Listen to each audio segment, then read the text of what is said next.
বন্ধুরা, কখনো কি চিন্তা করেছেন একটি মাত্র মোবাইলের ব্যাটারি দিয়ে 220 ভোল্টে চলে এমন একটি এলইডি বাল্ব জ্বালাতে পারবেন? আমি আজকে আপনাদেরকে এই ভিডিওতে দেখাবো 220 ভোল্টে চলে এমন একটি এলইডি বাল্ব একটি মাত্র মোবাইলের ব্যাটারি দিয়ে আমি চালিয়ে দেখাবো। আর এই যন্ত্রটি আমি কিভাবে তৈরি করেছি, আপনি যদি ভিডিওটি সম্পূর্ণ দেখেন তাহলে কিন্তু আপনি নিজেও তৈরি করে নিতে পারবেন। আপনি যদি তৈরি করেন এভাবে, আপনি কিন্তু 100% এই যন্ত্রটি ব্যবহার করতে পারবেন এবং কাজ করবে। প্রথমে আমাদের এখানে লাগবে একটি পুরাতন মোবাইলের ব্যাটারি। আপনি অবশ্যই একটু ভালো মানের ব্যাটারি ব্যবহার করবেন। আর আমার হাতে দেখতে পাচ্ছেন একটি 5 ওয়াট এলইডি বাল্ব। আমরা এই বাল্বটি আমরা জ্বালিয়ে দেখাবো। আর এখানে আমরা ব্যবহার করব পুরাতন মোবাইলের চার্জার থেকে কিছু যন্ত্র আমরা এখানে ব্যবহার করব। পুরাতন নষ্ট মোবাইলের চার্জারে কিন্তু সব কিছু নষ্ট হয় না, এখানে কিন্তু অনেক যন্ত্রই ভালো থাকে। এখান থেকে আমরা ব্যবহার করব একটি ট্রান্সফরমার। এই চার্জারের ভিতরে কিন্তু প্রত্যেকটা চার্জারের ভিতরেই এরকম কিন্তু ট্রান্সফরমার থাকে। আমরা এখান থেকে এই ট্রান্সফরমারটি ব্যবহার করব। আর এখানে ব্যবহার করব TIP 41C একটি মোসফেট। আপনি এই মোসফেটটি মাত্র 20 থেকে 25 টাকায় আপনি যে কোনো IPS এর দোকান থেকে কিনতে পারবেন। আর এখানে ব্যবহার করব 120 ওহম একটি রেজিস্টর। আর এই রেজিস্টরটি দিয়ে আমরা যন্ত্রটি তৈরি করব। এখানে ব্যবহার করব একটি হোল্ডার। এই হোল্ডারটি দিয়ে আমরা টেস্ট করব। আর আমার হাতে দেখতে পাচ্ছেন একটি হিটসিং। আমরা এই যে এখানে দেখতে পাচ্ছেন TIP 41C একটি মোসফেট, এই মোসফেটটি যেন ঠান্ডা থাকে তাই আমরা এখানে একটি হিটসিং ব্যবহার করব, যেন এটি বেশি গরম না হয়। তাই আমরা এই হিটসিংটি আমরা এখানে ব্যবহার করছি। এই মোসফেটটি আমরা ভালোভাবে হিটসিং এর সাথে আমরা স্ক্রু দিয়ে সুন্দরভাবে আটকে নিব। তারপর আমরা আপনাদেরকে দেখাবো এই ট্রান্সফরমারটি আমরা কিভাবে এখানে লাগাই। আর এখানে যে দেখতে পাচ্ছেন ট্রান্সফরমারটি, এই ট্রান্সফরমারটি কিন্তু প্রত্যেকটা মোবাইলের চার্জারে আপনি পেয়ে যাবেন। আপনি সেখান থেকে বের করে আপনি এই যন্ত্রটি তৈরি করে নিতে পারেন। এখানে যে দেখতে পাচ্ছেন হচ্ছে 6 পিন ট্রান্সফরমার। এটিতে হচ্ছে 6টি পিন রয়েছে। এখানে হচ্ছে 2টি পিন হচ্ছে 1 এবং 2 হচ্ছে প্রাইমারি ওয়াইন্ডিং এবং ফিডব্যাক ওয়াইন্ডিং হচ্ছে 3 এবং 4 এবং 5 এবং 6 হচ্ছে সেকেন্ডারি ওয়াইন্ডিং। চার্জারে থাকা এই 6 পিন ট্রান্সফরমারটি কিন্তু ভোল্টেজ হাই ভোল্টেজকে লো ভোল্টেজে রূপান্তরিত করে আমরা উল্টা সংযোগ দিয়ে আমরা এই ট্রান্সফরমারটি দিয়েই লো ভোল্টেজকে আমরা হাই ভোল্টেজে রূপান্তরিত করব। তাহলে চলুন আর দেরি না করে আমরা এই যন্ত্রটি তৈরি করা শুরু করি।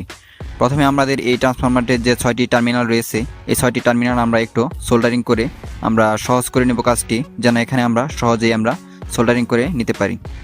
এখন আমরা ট্রান্সফরমারের সাথে এই মোসফেটটি আমরা সংযোগ দেব। আমাদের মোসফেটের যে মাঝখানের যে টার্মিনালটি রয়েছে, এই মাঝখানের টার্মিনালটি আমাদের যে ট্রান্সফরমারের 5 নম্বর পিনটি রয়েছে, এই 5 নম্বর পিনটিতে আমরা সংযোগ দেব। 5 নম্বর পিনে সংযোগ দেওয়া শেষ হলে আমরা এখানে ব্যবহার করব 120 ওহম একটি সিরামিক রেজিস্টর। আমরা এই সিরামিক রেজিস্টরটি আমরা বাস করে আমাদের যে ট্রান্সফরমারের 6 নম্বর টার্মিনাল রয়েছে এবং 4 নম্বর যে টার্মিনালটি রয়েছে, এই দুটি টার্মিনালে আমরা এখানে সংযোগ দেব। আপনি 120 ওহম সিরামিক রেজিস্টর না পেলে আপনি এখানে 100 ওহম রেজিস্টরও ব্যবহার করতে পারেন। এখানে কিন্তু আমাদের সিরামিক রেজিস্টরটি এখানে কিন্তু দুটি টার্মিনালে সংযোগ দেওয়া শেষ। এখন আমরা এখানে একটি শর্ট কেবল নিয়ে আমরা মাঝখানে আমরা সংযোগ দেব। একটি শর্ট কেবল নিয়েছি। এখন আমরা এই ট্রান্সফরমারের যে 3 নম্বর টার্মিনালটি রয়েছে, 3 নম্বর পিনটি রয়েছে, এই 3 নম্বর পিনের সাথে আমরা এই শর্ট কেবলটি আমরা সোল্ডারিং করে দেব। 3 নম্বর পিনের সাথে কিন্তু আমাদের এখানে সংযোগ দেওয়া শেষ। এখন আমরা এই তারটি আমাদের যে মোসফেটটি রয়েছে, মোসফেটটির যে বাম সাইডে যে একটি টার্মিনাল রয়েছে, এই টার্মিনালে আমরা এই সংযোগ দিয়ে দেব এই তারটি। এখানে কিন্তু আমাদের সোল্ডারিং করে সংযোগ দেওয়া শেষ। এখন আমরা এখানে একটি রেড কালার তার ব্যবহার করব। রেড কালার তার ব্যবহার করব 6 নম্বর টার্মিনালে। এই ট্রান্সফরমারের যে 6 নম্বর পিনটি রয়েছে, আমরা যেখানে সিরামিক রেজিস্টরটি আমরা সংযোগ দিয়েছি, সেখানে আমরা এই রেড কালার তারটি আমরা লাগিয়ে দেব। ট্রান্সফরমারের 6 নম্বর পিনটিতে একটি তার লাগানো শেষ হলে এখন আমরা একটা ব্যাটারি নিয়ে নেব এবং ব্যাটারির যে নেগেটিভ তারটি রয়েছে, কালো কালার তারটি, এই কালো কালার তারটি আমাদের মোসফেটের যে আরেকটি টার্মিনাল খালি রয়েছে, একটি পিন খালি রয়েছে, আমরা সেইখানে আমরা সংযোগ দিয়ে দিব। ব্যাটারি কালো কালার তারটি সংযোগ দেওয়া শেষ হলে এখন আমরা এখানে একটি সুইচ ব্যবহার করব, যেন আমরা এই যন্ত্রটি সহজেই অন অফ করতে পারি। তাই আমরা এখানে একটি সুইচ ব্যবহার করব। 6 নম্বর টার্মিনালে যে লাল কালার তারটি লাগিয়েছি, এই তারটি আমরা সুইচের একটি সাইডে আমরা সংযোগ দেব এবং সুইচের যে আরেকটি সাইড রয়েছে, সেখানে আমরা ব্যাটারির রেড কালার তারটি সংযোগ দিয়ে নেব। এখানে কিন্তু দুটি তারই সংযোগ দেওয়া শেষ। এখন কিন্তু আমাদের ইনপুট সংযোগ দেওয়া শেষ। এখন আমরা এখান থেকে আউটপুট বের করব। আউটপুট বের করার জন্য আমরা এখানে একটি হোল্ডার ব্যবহার করব। এই হোল্ডারটি দিয়ে কিন্তু আউটপুট 220 ভোল্ট কারেন্ট বের হবে। আমি এই তারটি আমরা সংযোগ দিব। এখানে যে দেখতে পাচ্ছেন ট্রান্সফরমারের যে 1 নম্বর টার্মিনালটি রয়েছে, 1 নম্বর টার্মিনালে আমরা একটি তার সংযোগ দিয়ে নিব। 1 নম্বর পিনের সাথে একটি তার আমরা সংযোগ দিয়ে দিব এবং ট্রান্সফরমারের যে 2 নম্বর পিনটি রয়েছে, 2 নম্বর পিনে আমরা আরেকটি তার সংযোগ দিয়ে নিব। এখন কিন্তু আমাদের এখানে কিন্তু দুটি তারই সংযোগ দেওয়া শেষ, হোল্ডার কিন্তু সংযোগ দেওয়া শেষ, এখানে ইনপুট এবং আউটপুট দুটি কিন্তু সংযোগ দেওয়া শেষ।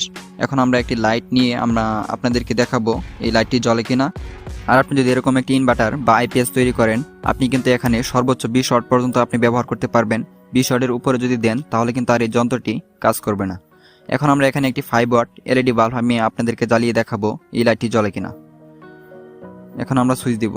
এখানে সুইচ দেওয়ার সাথে সাথে কিন্তু লাইটটি হাই ব্রাইটনেসে জ্বলছে। এই লাইটটি কিন্তু 220 ভোল্টে জ্বলে। আমি এই 220 ভোল্টের এই লাইটটি আমরা এই মোবাইলের ব্যাটারি দিয়ে জ্বালাতে কিন্তু সক্ষম হয়েছি। আর আপনারা এখানে সুইচ দেওয়া অবস্থায় 1 নম্বর টার্মিনাল এবং 2 নম্বর টার্মিনালে ট্রান্সফরমারের হাত দিবেন না, তাহলে কিন্তু বৈদ্যুতিক শক লাগবে। ভিডিওটি যদি ভালো লাগে তাহলে প্লিজ একটি লাইক দিয়ে চ্যানেলটি সাবস্ক্রাইব করে বেল বাটনে প্রেস করে অল সিলেক্ট করে রাখবেন, তাহলে আমাদের চ্যানেলে পরবর্তী ভিডিও নোটিফিকেশন সবার আগে আপনি পাবেন। আর এই ভিডিওটি যদি আমাদের ফেসবুক পেজ থেকে দেখে থাকেন তাহলে লাইক কমেন্ট শেয়ার করবেন এবং আমাদের পেজটি ফলো করে রাখবেন, তাহলে আমাদের পেজের পরবর্তী ভিডিও নোটিফিকেশন সবার আগে আপনি পেয়ে যাবেন। ভালো থাকবেন, সুস্থ থাকবেন, আল্লাহ হাফেজ। আবারও দেখা হবে পরবর্তী ভিডিওতে।